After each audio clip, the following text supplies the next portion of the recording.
নিজের গায়ে হলুদের অনুষ্ঠানে ভালোবাসার মানুষটাকে দেখে নিশ্চুপ হয়ে চেয়ে রইল প্রিয়া। ছলছল চোখে চেয়ে আছে সামনের হলুদ পাঞ্জাবি পরিহিত শান্তর দিকে। চলচল অশ্রুকণা গাল বেয়ে গড়িয়ে পড়বে পড়বে ভাব।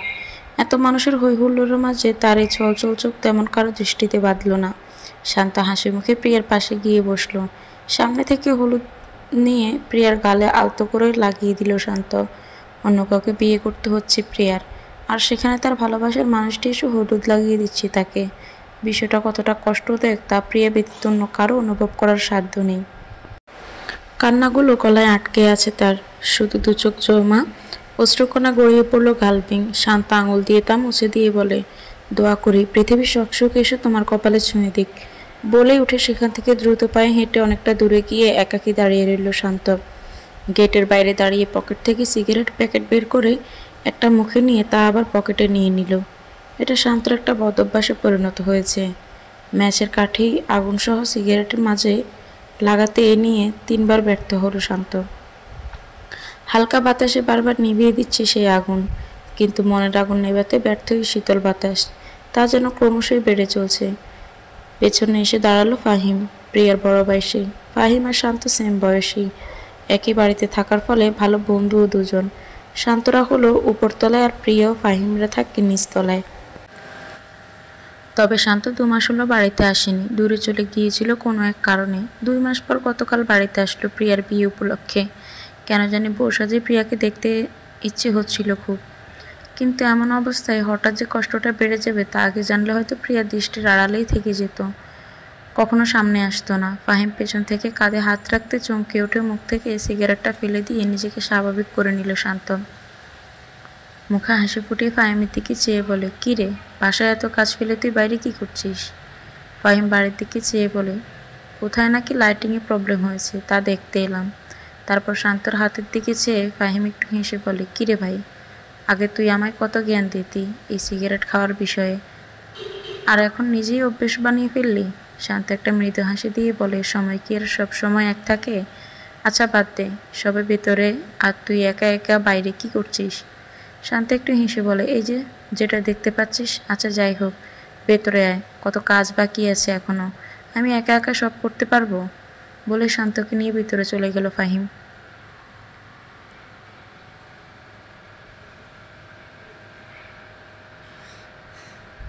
ঘুরে ফিরে আবার সেই প্রিয়ার সামনে গিয়েই দাঁড়ালো সে। পাশে বসে আছে প্রিয়ার হবু স্বামী, মানে যার সাথে বিয়ে হবে আগামীকাল। ছেলের বাড়ি চট্টগ্রামে, আর প্রিয়ারা থাকে ঢাকায়। অল্প সংখ্যক বরযাত্রী এসেছে এখানে হলুদ ও বিয়ে শেষ করে তারপর প্রিয়াকে নিয়ে চলে যাবে চট্টগ্রাম। ফাহিমের সাথে একই কোম্পানিতে জব করে প্রিয়ার হবু বর।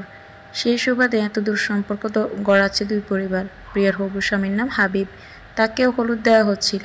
সারাদিন আলাদা আলাদা থাকায় প্রিয়ার স্বামীর সাথে তেমন একটা পরিচয় হয়নি শান্তর, তাই শান্তকে নিয়ে হাবিবের সাথে পরিচয় করিয়ে দিল ফাহিম। অপর পাশ থেকে সব দেখছিল প্রিয়া, আজ যেন চিৎকার করে কাঁদতে ইচ্ছে করছে তার। ভালোবাসার মানুষটার সামনে অন্য কারো হয়ে যাচ্ছে সে, অথচ সেই ভালোবাসার মানুষটার মুখে কত হাসি। বুকের বাঁ পাশটা ব্যথা করছে খুব। লাল হয়ে থাকা টলমলো ঠোঁট দুটো, চোখ দুটো তাকিয়ে আছে শান্তের দিকে।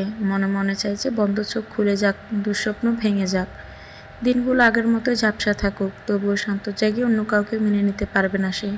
কিন্তু আফসোস, এটা কোনো দুঃস্বপ্ন নয়, এটা এক কঠিন বাস্তব চিত্র, খুব কঠিন। হলুদের অনুষ্ঠান সব মিলিয়ে শেষ হতে রাত 2টা বেজে গেল। 2টার পর একে একে ঘুমাতে গেল সবাই। বিয়ে বাড়িতে একটাই সমস্যা হলো রাতে থাকার সমস্যা। কখন একটা খাটও 5-6 জন মিলে ভাগাভাগি করে নিতে হয়। উপরের তলায় যেখানে প্রিয়ারা থাকতো সেখানে মেহমানদের থাকার ব্যবস্থা করা হলো, আর শান্তদের ফ্ল্যাটে বাড়িরও পরিচিতরা থাকলো। জায়গা নেই বলে ড্রয়িং রুমে সোফায় ঘুমালো শান্ত। চোখ দুটো যেন আজ কিছুতেই বন্ধ হচ্ছে না, তবু একটু ঘুম আসবে ভেবে চোখ দুটো বুজে রইল শান্ত। শান্ত হয়তো ঘুমিয়ে গেছে। পুরো বাড়ি একেবারে নীরব। প্রিয়া রুমের দরজাটা ফাঁক করে শান্তের দিকে তাকিয়ে রইল দরজার সামনে দাঁড়িয়ে। বাইরে লাইটিংয়ের আলো জানালা দিয়ে প্রবেশ করে আবছা আবছা দেখা যাচ্ছে সব। প্রিয়ার রুমে গিয়ে একটা পাতলা কাঁথা নিয়ে শান্তর কাছে গিয়ে দাঁড়ায়। শান্তর গায়ে তা মেলে দিয়ে ফ্লোরে হাঁটু গেড়ে বসে কিছুক্ষণ চেয়ে থাকে শান্তর মুখের দিকে। কিছুক্ষণ এভাবে থেকে চোখ দুটো ভিজে ওঠা মাত্রই উঠে আবার রুমে গিয়ে দরজা বন্ধ করে দিল সে। শান্ত তখন গভীর ঘুমে। সেদিন শান্তর বাড়িতে কেউ ছিল না, সবাই বড় আপুদের বাসায় গিয়েছিল। শান্ত একা একা বসে খেলা দেখছিল। তখনই কলিং বেলের শব্দে দরজা খুলে শান্ত দেখে বাইরে একটা বক্স হাতে দাঁড়িয়ে আছে প্রিয়া।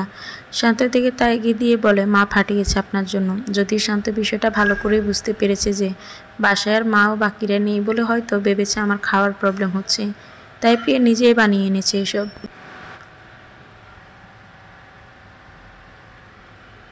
শান্তকে এভাবে দাঁড়িয়ে থাকতে দেখে প্রিয়া এবার নিজে নিজেই ভিতরে চলে এলো। বক্সটা টেবিলে রেখে সোফায় শান্ত ছড়িয়ে ছিটিয়ে থাকা জামা ভাঁজ করতে করতে বলে, একটু গুছিয়ে রাখতে পারেন না সব? বলেই গোছাতে গোছাতে আবার বলে, চা খেয়েছেন? শান্ত না বললে প্রিয়া বলে, বসুন আমি বানিয়ে দিচ্ছি। বলে কিছুক্ষণ পর এক কাপ চা নিয়ে শান্তির দিকে এগিয়ে দেয় প্রিয়া। শান্ত তা নিয়ে খেতে লাগলো আর প্রিয়া অগোছালো বাকি জিনিসগুলো গুছিয়ে দিচ্ছিল। চা প্রায় শেষ করতেই একটা কল আসায় বারান্দায় চলে যায় শান্ত।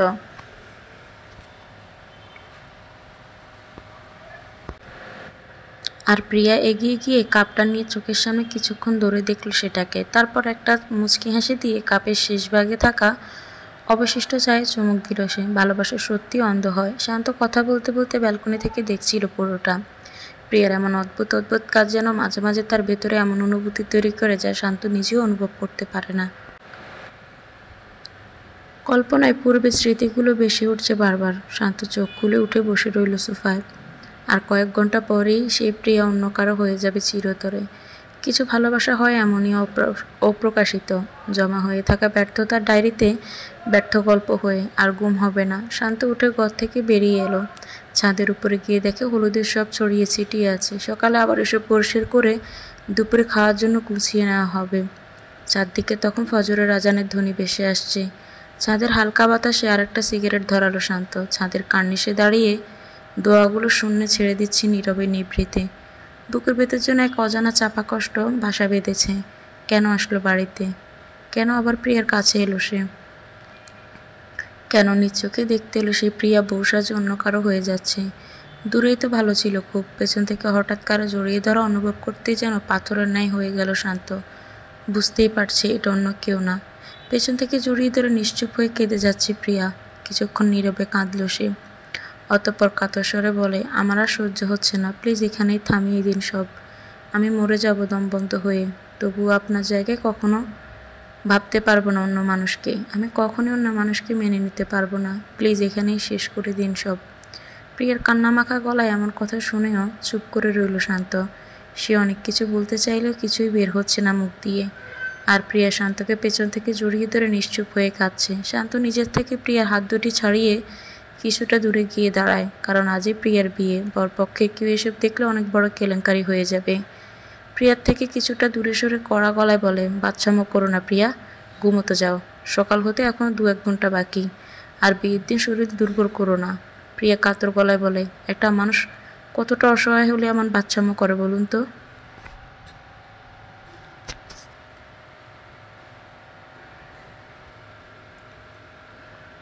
শান্ত আবারও কিছুক্ষণ নীরব থেকে বলে, তোমাকে বলছি এখান থেকে চলে যেতে। কেউ তোমাকে এভাবে দেখলে মান সম্মানের প্রশ্ন উঠবে। কেউ আমার জীবন নিয়ে একবার ভাবলো না, তাহলে আমি কেন সবার মান সম্মান নিয়ে ভাববো? শান্ত আবারও বিরক্ত নিয়ে বলল, এক জীবন চাইলেই সব হয় না প্রিয়া। বাস্তবতা বলতে একটা কথা আছে, ভাগ্যকে নিজের সাথে মানিয়ে নিতে হয়। তুমিও মানিয়ে নাও, অনেক সুখী হবে জীবনে। প্রিয়া এবার ঝাঁঝালো গলায় বলে, কিসের বিয়ে, কিসের ভাগ্য? আমি মানি না কোনো কিছু। ওই লোকটাকে আমার একটুও ভালো লাগে না। কাউকে ভাবতে পারি না আমি আপনার জায়গায়। আপনার লাইফে হয়তো আপনি, নয়তো কেউ না। সকাল হলেই চেঁচিয়ে সবাইকে বলবো আমি যে বিয়ে করছি না, আমি বিয়ে ভেঙে দিব, আমি সব এলোমেলো করে দিব। আর কিছু বলার আগে ঠাস করে একটা চর পরে প্রিয়ার গালে। বলছি না ঘরে যেতে? এক কথা কতবার বলা লাগে আর? ঝাঁঝালো কণ্ঠে মুহূর্তেই নিশ্চুপ হয়ে যায় প্রিয়ার। গালা হাত দিয়ে কয়েকটা নিঃশ্বাস নেয় সে। আচমকায় শান্ত কী করে ফেলল এটা? নিজের মাঝে অনুশোচনা হলে উল্টো দিকে ঘুরে 2 পা ফেলে ছাদের কিনারায় গিয়ে দাঁড়ালো। তার বুকের ভেতরটাও পড়ছে খুব। কিছুক্ষণ গালে হাত দিয়ে ওভাবে দাঁড়িয়ে থেকে কাঁদতে কাঁদতে নিচে চলে গেল প্রিয়া। সিঁড়ি বেয়ে নামতেই সামনে পড়ে প্রিয়ার বড় বোন রিয়া। সকাল সকাল ছাদে কারো আওয়াজ শুনলে উপরে যাচ্ছিল সে। প্রিয়াকে এভাবে দেখে তাকিয়ে রইল প্রিয়ার দিকে।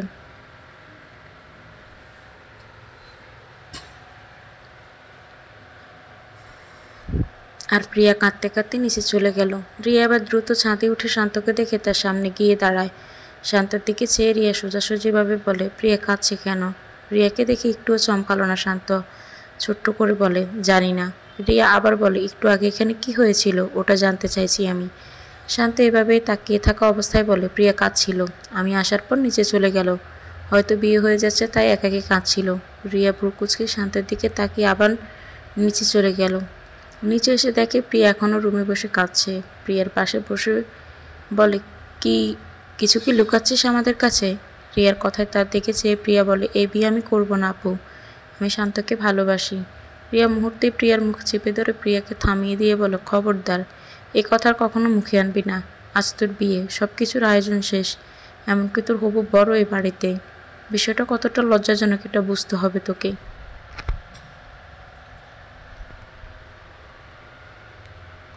প্রত্যেক সিদ্ধান্তের পেছনে একটা উত্তম পরিকল্পনা থাকে, যা হচ্ছে তা তোর ভালোর জন্যই হচ্ছে। একসময় দেখবি সব ভুলে গেছিস, আর এই কথাটা আর কখনো কারোর সামনে বলবি না।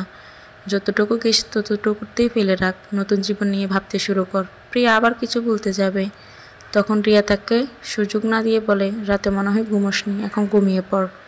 এখন প্রায় ভোর হয়ে গেছে, সকালে আমি সবাইকে বলে দিব তোকে যেন না ডাকে। দুপুর ঘনিয়ে এলো, বিয়ের কার্যক্রম শুরু হওয়ার পথে। প্রিয়াকে গোসল করিয়ে সাজানোর কথা। রুমের ব্যালকনিতে কোথাও নেই প্রিয়া, একাকী ওয়াশরুমের ভেতর বসে কান্না করছে সে অশ্রুকণা ধুয়ে যাচ্ছে পানির সাথে। ফাহিম আর শান্ত মেহমানদের রিসিভ করছে। যদিও ফাহিমকে সঙ্গ দিতে শান্ত তার সাথে কাজ করছে, তবে তার মন পড়ে আছে অন্য জায়গায়, সব যেন চোখের পলকেই হয়ে যাচ্ছে। ভেতরে সবাই সাজাতে প্রিয়াকে, প্রিয়ার চোখে এখনও আর পানি নেই, জড় পদার্থের মতো হয়ে আছে সে। নেই হাসি, নেই কান্না, নেই মুখে কোনো কথা, যেন একটা পুতুলকে সাজাচ্ছে সবাই।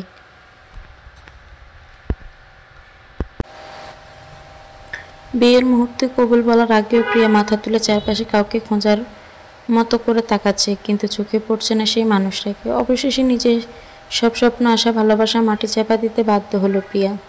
যখন ইচ্ছে করছিল আসর ছেড়ে উঠে দাঁড়িয়ে যাবে, তখনই বাবা মায়ের মুখের দিকে তাকিয়ে সব শক্তি হাওয়ায় মিলিয়ে গেল। তবুও মনে সাহস জগিয়ে মাকে জড়িয়ে ধরে হাউমাউ করে কেঁদে দিল প্রিয়া। কাঁদতে কাঁদতে একটা কথাই বলেছিল, আমি ওদের সাথে যাব না মা, প্লিজ আমাকে এভাবে ওদের সাথে একা পাঠিয়ে দিও না। প্রিয়ার কান্নায় আশেপাশের মানুষগুলো তাকিয়েছিল শুধু নিশ্চুপ হয়ে। প্রিয়ার বর হাবিব শান্ত মনে ফাহিমের কাছে গিয়ে বলে, প্রিয়া যখন যেতে চাচ্ছে না, আজকের দিনও এখানেই সবার সাথে থাকুক। এত দূরের রাস্তা আসা যাওয়া করতেও একটা প্রস্তুতির প্রয়োজন। ফাইনালি আজ এই বাড়িতেই থাকার সিদ্ধান্ত নিয়েছে সবাই, আর বাসর রাতটাও এই বাড়িতেই হবে। রাতে রুম সাজিয়ে প্রিয়াকে রেখে গেল রুমে। রাত তখন 11টা। হাবিব রুমে ঢুকে ওয়াশরুমে গেল ফ্রেশ হয়ে আসতে, আর প্রিয়া জড়বস্তুর মতো নিশ্চুপ হয়ে বসে আছে ফুলে সাজানো খাটের মধ্যখানে। কিছুক্ষণ পর হাবিব এসে তার পাশে বসলো। দুজনের মাঝেই নীরবতা। হাবিব খুব সরল মনের একজন মানুষ, তাই সব জায়গাতেই তার সরলতা। তেমনি আজও অনেকটাই নার্ভাস। তবুও নীরবতা ভেঙে হাবিব বলে, মন খারাপ? এটা বলে একটু ভ্রু কুঁচকালো হাবিব। তার এমন অযৌক্তিক প্রশ্নে প্রিয়া বিরক্তি বোধ করল কি না। এর মাঝে প্রিয়া মাথা তুলে বলে, আপনাকে আমার কিছু বলার আছে। হাবিব একটু হাসি মুখে বলে, হ্যাঁ বলো। প্রিয়া সোজাসুজিভাবে বলে, আপনি আমার থেকে দূরত্ব বজায় রাখবেন প্লিজ। হাবিবের একটু মন খারাপ হলেও বিষয়টা মেনে নিল সে, কারণ ফ্যামিলিগতভাবে বিয়ে হয়েছে তাদের, নিজেদের মানিয়ে নিতেও তো একটু সময় লাগবে। তাই ছোট্ট করে সরল মনে বলল, আচ্ছা, আমি তোমার অনুমতি ছাড়া তোমার হাতও ছুব না। প্রিয়া আবার বলে, আরেকটা কথা, কি? আমি আপনাদের সাথে এখন যেতে ইচ্ছুক নই, এখানেই থাকবো কয়েকদিন। সব কিছু মানিয়ে নিতে আমার একটু সময়ের প্রয়োজন। হাবিব আবারও বলল, ঠিক আছে, তোমার সময়ের প্রয়োজন হলে তুমি সময় নিতে পারো, আমার কোনো আপত্তি নেই। তুমি আমার লাইফ পার্টনার, তোমার ইচ্ছেগুলোকে গুরুত্ব দেওয়া আমার কর্তব্য। সব না হয় অল্প অল্প করে শুরু হোক। আজ থেকে প্রিয়া মাত্রই অন্য কারো, তার সাথে জড়িয়ে গেল অন্য মানুষের জীবন। কখনো কখনো ভালোবাসার মানুষটাকে ভালো থাকার জন্য ভালোবাসলেও ছেড়ে দিতে হয়।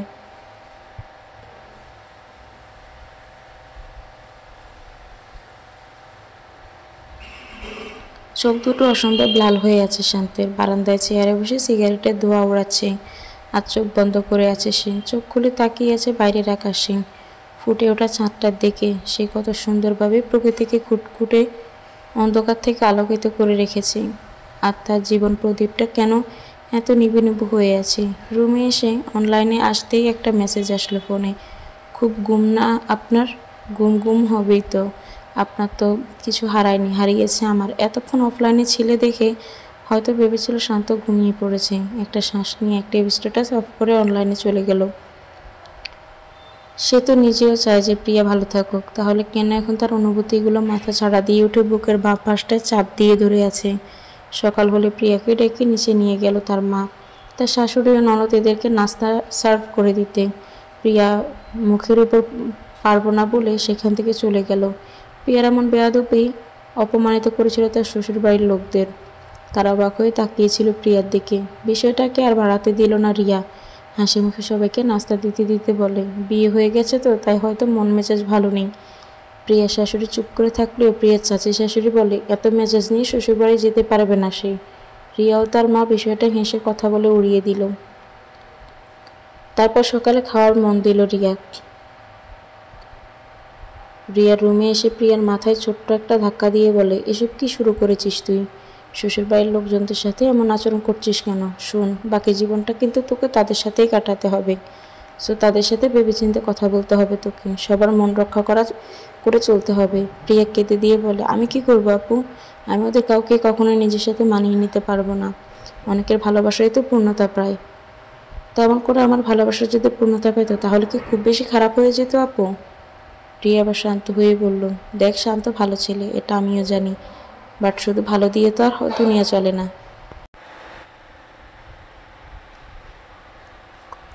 ভালো ক্যারিয়ারও হতে হয়, যেটা শান্ত টোটালি অনিশ্চিত। সে কখনোই তোকে সুখী করতে পারবে না, কিন্তু হাবিব তোকে অনেক সুখে রাখবে দেখিস। অনেক সুখে থাকবি তুই। প্রিয়া রেগে কান্না অবস্থাতেই বলে, আমার সুখ দিয়ে তোমরা কেন এত ভাবছো?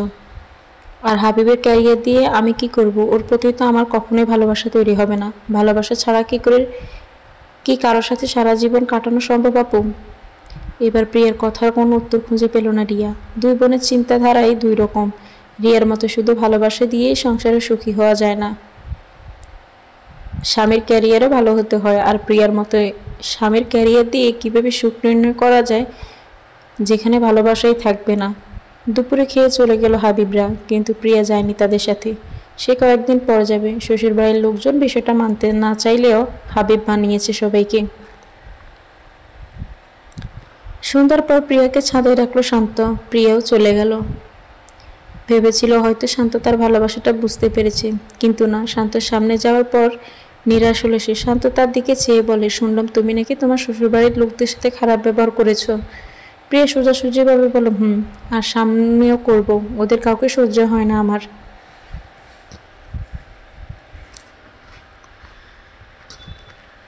শান্ত বলল, এসব করে লাভ কি? প্রিয়া বলল, এসব করলে তারা আমার ওখান থেকে তাড়িয়ে দিবে, হয়তো আমার স্বামীও আমায় ডিভোর্স দিয়ে দিবে। শান্ত একটু হেসে বলে, এরপর কি করবে? প্রিয়া কড়াভাবে বলে, একা একা কাটিয়ে দিব সারা জীবন, তবু অন্য কাউকে মেনে নিতে পারবো না। এসব বাচ্চামো করে কি লাভ প্রিয়া? আর পাগলও নিজের ভালো বুঝে। তুমি কেন হাতে ধরে তোমার শান্তিটা নষ্ট করে দিবে বলো? ভাগ্যকে মেনে নাও, একসময় সব ভুলে সুখে থাকবে। আমি চাই না এত সুখ। তো কি চাও? আপনাকে, নয়তো কাউকে না। কিন্তু আমি তো তোমাকে ভালোবাসি না। আমি তো ভাসি। শান্ত নিজেকে কন্ট্রোল করে কড়া গলায় বলে, ব্যাস অনেক হয়েছে প্রিয়া। যদি শ্বশুরবাড়িতে সবাইকে আপন করে নিতে না পারো তাহলে আর কখনো আমার মুখও দেখবে না তুমি। বলে সেখান থেকে চলে গেল শান্ত। আড়ালে গিয়ে চোখের পানি মুছে নিল হাত দিয়ে।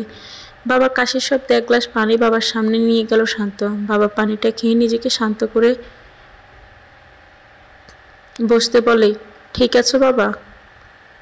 বাবা আবার কেসে বলে, জানি না আমার মাঝে কী রোগ ভাসা বাঁধছে। শান্ত বাবাকে শুইয়ে দিয়ে বলে, চিন্তা করো না, ভালো কোনো ডাক্তারের কাছে নিয়ে যাব তোমায়। রুমে গিয়ে বসলে তার ছোট ভাই প্রান্ত এসে বলে, ভাইয়া কলেজ বেতন পরীক্ষা কি সব জমে আছে? কালকের মাঝে পরিশোধ না করলে পরীক্ষা দিতে দিবে না। শান্ত কিছুক্ষণ চুপ থেকে বলো, কত? ভাইয়া 1900 টাকা। শান্তর মানি ব্যাগে বের করে দেখে তাতে 2500 টাকার মতো আছে, যা বাবাকে ডাক্তার দেখানোর জন্য রেখেছিল। তার মাঝে 2000 প্রান্তকে দিয়ে বলে, ভালোভাবে এক্সাম দিস। প্রান্ত চলে গেলে সোজা হয়ে শুয়ে পড়ে শান্ত। বাবাকে ডাক্তার দেখানোর জন্য টাকা ম্যানেজ করতে হবে, আবার কয়েক তারিখ পার হলে বাড়ি ভাড়াটাও দিতে হবে। চারিদিকে টেনশন যেন মাথা থেকেই সরে না তার। পরের দিন সন্ধ্যায় একসাথে বসলো সবাই, শান্তর বাবা মা ছোট ভাই সবাই।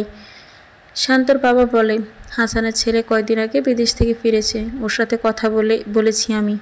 শান্তর জন্য একটা ভিসার ব্যবস্থা করে দিতে বলেছি, সেও রাজি হয়েছে। শান্ত চুপ করে রইল। তার মা বলে, কি বলছেন এসব? শান্ত এত লেখাপড়া করেও শেষে কিনা বিদেশ গিয়ে কাজ করবে? বাবা বলে, তো আর কি করার আছে? দেশে কি থেকে কি কিছু করতে পেরেছে? কোথায় জানি চাকরি করছে, তাও 15-16 হাজার টাকা বেতন। সংসারের খরচও ঠিকমতো চলে না তাতে। আমার ভিসাও খারাপ না, ইতালির ভিসা। মা আবার বলে, আমি মা হয়ে আমার ছেলেকে টাকার জন্য এত দূরে পাঠাবো? বাবা বলে, টাকা ছাড়া পুরুষ মানুষের কোনো মূল্য নেই। এখন আর তেমন কেউ ছেলের শিক্ষা খোঁজে না, খোঁজে শুধুই টাকা। বুঝতে পেরেছ?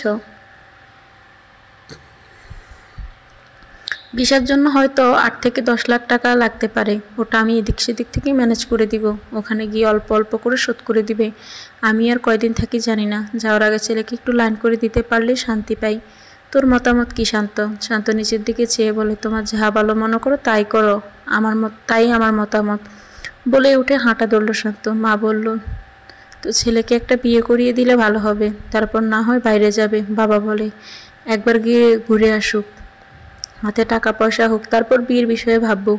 এখন শুধু প্রয়োজন ওর নিজেকে গোছানো। শান্ত আর কিছু না বলে সোজা রুমে এসে বসলো। কত হাজার হাজার মাইল দূরে চলে যাবে সে? কি করছে, কি খাচ্ছে, দেখার কেউ থাকবে না সেখানে। মাস শেষ হতেই বাড়ি থেকে ফোন দিয়ে বলবে টাকা কবে পাঠাবে। আজ কয়েকদিন হয়ে গেল প্রিয়ার সামনেও যায়নি শান্ত।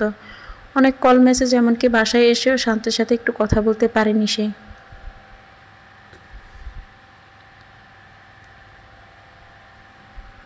ইদানিং তার দম বন্ধ হয়ে আসা অনুভূতিগুলো কথা কাউকে কিভাবে বোঝাবে সে? কাউকে বোঝালেও কেউ বা বুঝবে? হাবিবকেও অনেক ইগনোর করছে সে, যার কারণে হাবিবও তেমন একটা বিরক্ত করে না তাকে। কেমন যেন এলোমেলো হয়ে গেছে তার জীবন। শান্তকে কেন ভালোবেসেছিল, তার মাঝে এমন কি আছে তা এখনও জানে না প্রিয়া। ওসব কারণ জানতেও চায় না সে। শান্তকে ভালোবাসে এতটুকুই জানে। তোমার সাথে আমার কিছু কথা আছে শান্ত। সিঁড়ি বেয়ে বাসায় ঢুকতেই শান্তকে কথাটা বলল রিয়া। শান্ত তার দিকে চেয়ে বলেন, জি বলুন। এখানে না, আলাদা বলতে হবে। আচ্ছা চলুন। শান্ত 2 হাত বুকে গুজে বলে, জি এবার বলুন। রিয়া কিছুক্ষণ চুপ থেকে বলে, প্রিয়া খুব বেশি পাগলামি করছে। এমনটা চলতে থাকলে হয়তো খুব শীঘ্রই পাগল হয়ে যাবে সে। শান্ত বলে, কয়দিন পর দেখবেন সব ঠিক হয়ে যাবে। আর ওকে বোঝাবেন আপনারা, তাকেই বোঝানো যায় যে বুঝতে চায়। কিন্তু প্রিয়া কোনোভাবেই বুঝতে চায় না। ওর এমন কষ্ট আমার সহ্য হচ্ছে না ভাই। ভেবেছিলাম বিয়ের পর সব ঠিক হয়ে যাবে, কিন্তু কিচ্ছু হচ্ছে না। তাকে একটু শান্তিতে বাঁচতে দাও তুমি। দূরে কোথাও চলে যাও তাকে নিয়ে, সুখে থাকো তোমরা। সে হয়তো পাগলই হয়ে যাবে এভাবে থাকলে।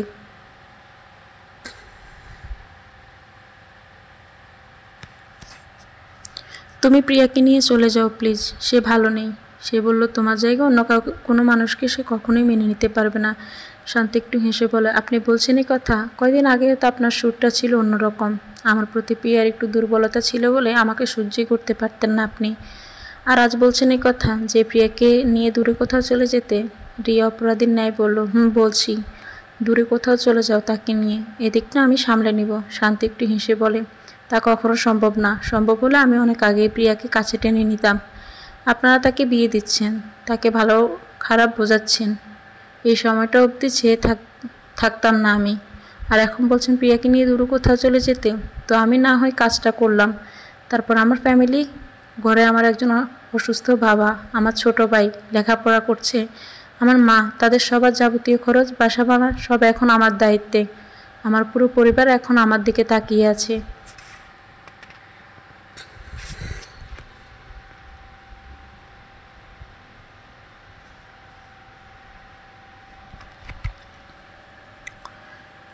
আর আমি একটা মেয়েকে নিয়ে চলে যাব দূরে কোথাও। আচ্ছা তবুও মানলাম, প্রিয়াকে আমি নিয়ে গেলাম, তারপর কি তাকে আমি হ্যাপি রাখতে পারবো? জীবন এতটা ইজি না। জীবনটা কোনো কল্পনার মতো হলে আমরা যেমন খুশি তেমন সাজিয়ে নিতে পারতাম। কিন্তু আফসোস, কল্পনা আর বাস্তব এক না। তো এখন কি করব? প্রিয়াকে একা থাকতে দিন। হয়তো কয়দিন পর আমিও অনেক দূরে চলে যাব, তখন দেখবেন সব ঠিক হয়ে গেছে। প্রিয়া চুপ করে রইল। শান্ত আর কিছু না বলে চলে গেল সেখান থেকে। আমরা জীবনকে যতটা ইজি ভাবি, জীবন ততটাও ইজি না। কিছু মানুষের জীবন সহজ হলেও বেশিরভাগ মানুষকে অনেক কিছু স্যাক্রিফাইস করে বাঁচতে হয়। আপনি আমাকে সারাদিন এত ফোন দেন কেন? দেখেন যে এতে আমি বিরক্ত বোধ করি, তাও কেন এত বিরক্ত করেন আমায়? শান্তিতে থাকতে দিবেন না নাকি একটু? বলেই ফোন কেটে দেয় প্রিয়া।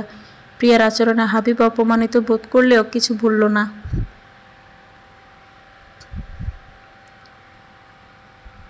বিয়ের পর থেকেই প্রিয়ার প্রতি দিন দিন এড়িয়ে চলছে তাকে। তার ইদানিং অপমানও করে। স্বামী স্ত্রীর মাঝে এমন সম্পর্ক নিয়ে কখনোই সংসার বাঁধা যায় না। প্রথম 1 দিন 2 দিন এমন হলে হয়তো মানা যায় যে নতুন বিয়ে হয়েছে তাই এমনটা করছে, কিন্তু প্রিয়ার বেলায় ব্যাপারটা পুরোপুরি উল্টো। দিন দিন তার খারাপ আচরণ বেড়েই চলছে। বিষয়টা নিয়ে প্রিয়ার ফ্যামিলির সাথে আলাপ করতে হবে।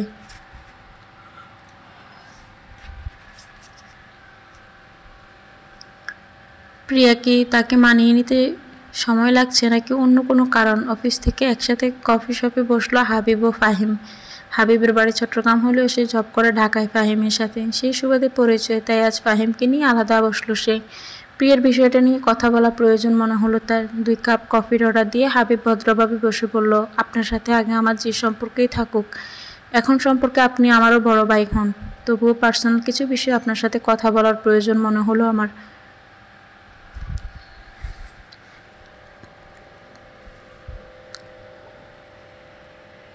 ফাহিম একটু হেসে বলে, যেভাবে বলছেন মনে হচ্ছে খুব সিরিয়াস কিছু। হাবিব শান্তভাবে বলল, বিষয়টা আসলেই সিরিয়াস, তবে আপনার সাথে কিভাবে শেয়ার করবো বুঝতে পারছি না। ফাহিমে এবার একটু সিরিয়াস লুক নিয়ে বলল, সমস্যা নেই, বলতে পারেন আমাকে। হাবিব কিছুক্ষণ চুপ থেকে বলল, আসলে বিষয়টা প্রিয়াকে নিয়ে। বিয়ের পর থেকে সহ্যই করতে পারে না আমাকে। মানে এমনভাবে কথা বলে যেন আমি তার শত্রু। আমি প্রথম প্রথম ভেবেছিলাম হয়তো নতুন বিয়ে করেছে তাই এমন করছে, কিন্তু ইদানিং আমাকে খুব ছোট করে কথা বলে সে। আমার মা সেদিন ফোনে কথা বলতে চাইলো, তাও মুখের উপর না করে দিল। ওই কারণে মা আপনাদের কারোর সাথে এখন তেমন একটা কথা বলে না। আসলে ভাইয়া, সংসার তো এভাবে হয় না, তাই না?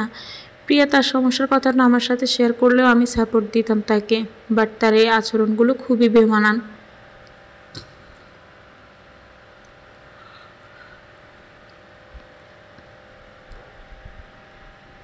ফাহিম বিষয়টা কিছুটা বুঝতে পারলো, তারপর শান্তভাবে বলে, আচ্ছা আমি বিষয়টা দেখছি। হ্যাঁ ভাইয়া, তাই আপনাকে জানালাম বিষয়টা। বাড়িতে এসে কাউকে বিষয়টা না জানায়নি ফাহিম। প্রিয়াকে ডেকে নিয়ে গেল আলাদা। তোর কি কারোর সাথে রিলেশন ছিল প্রিয়া? ভাইয়ের কথায় কিছুক্ষণ নীরব থেকে 2 দিকে মাথা নাড়ালো প্রিয়া, যার অর্থ নেই।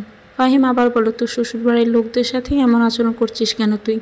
প্রথম দিনও বেয়াদবি করেছিস আর এখনও করছিস, তুই চাসটা কি? প্রিয়া শান্তভাবে বলে, আমার কিছু চাওয়ার নেই, আমাকে মেরে ফেলো তোমরা। এসব কোনো ধরনের কথা? ঠিকই তো বলছি, মাও কথা শোনায়, আপুও কথা শোনায়, এখন তুমিও কথা শোনাবে। তার চেয়ে বলো মেরেই ফেলো আমাকে। আচ্ছা তুই বল, তোর চাওয়াটা কি? আমি কিছুই চাই না। ফাহিম আবার বিরক্ত হয়ে বলে, আমি তোকে বলার জন্য জোর করব না, তবে তোর মনে নিশ্চয়ই কিছু একটা আছে। যাই থাকুক, হাবিব এখন তোর স্বামী।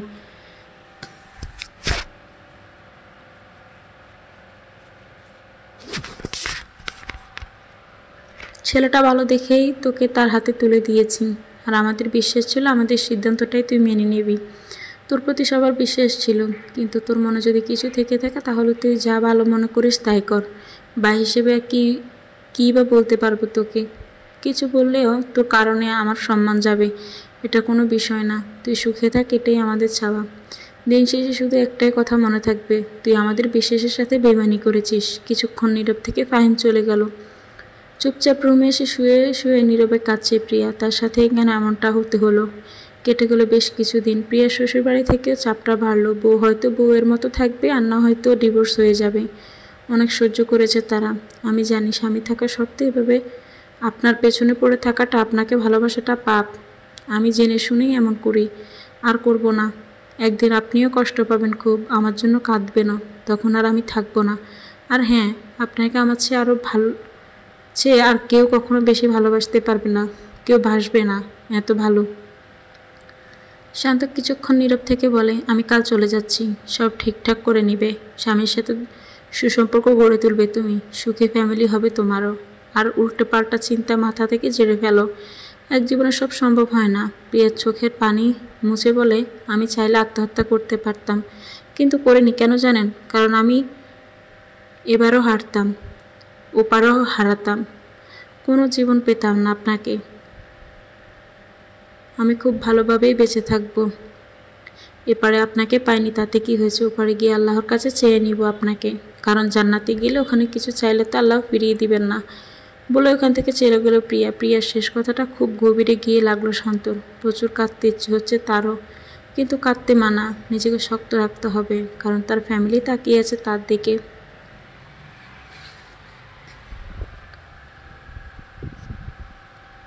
4 বছর পর ইতালি থেকে যখন ফিরে এলো শান্ত, তখন সব কিছু যেন স্মৃতির পাতায় রয়ে গেল। লাইফের খুব গুরুত্বপূর্ণ একটা জিনিস হারিয়ে ফেলেছিল, তাও স্মৃতির পাতায় এখনও জলজল করছে। এত বছর পর দেশে ফিরে আসায় অবশেষে শান্তর বিয়ের জন্য পাত্রে দেখছিল সবাই। সবার মুখে কত আনন্দের ছাপ স্পষ্ট ফুটে উঠেছে।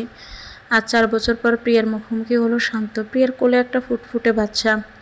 শান্ত আদর করে গাল টেনে দিয়ে কোলে তুলে নিল তাকে। প্রিয়ার দিকে চেয়ে বলে, নাম কি রেখেছো তার? প্রিয়া একটু হেসে বলে, আমার সব থেকে প্রিয় নামটাই রেখেছি, শান্ত। শান্ত কথাটা ঘুরানোর জন্য বলল, তোমার হাজবেন্ড কোথায়? নাকি তুমি একাই এসেছো? এসেছিল সে, একদিন থেকে চলে গেছে, কয়দিন পর আবার আমাকে নিতে আসবে।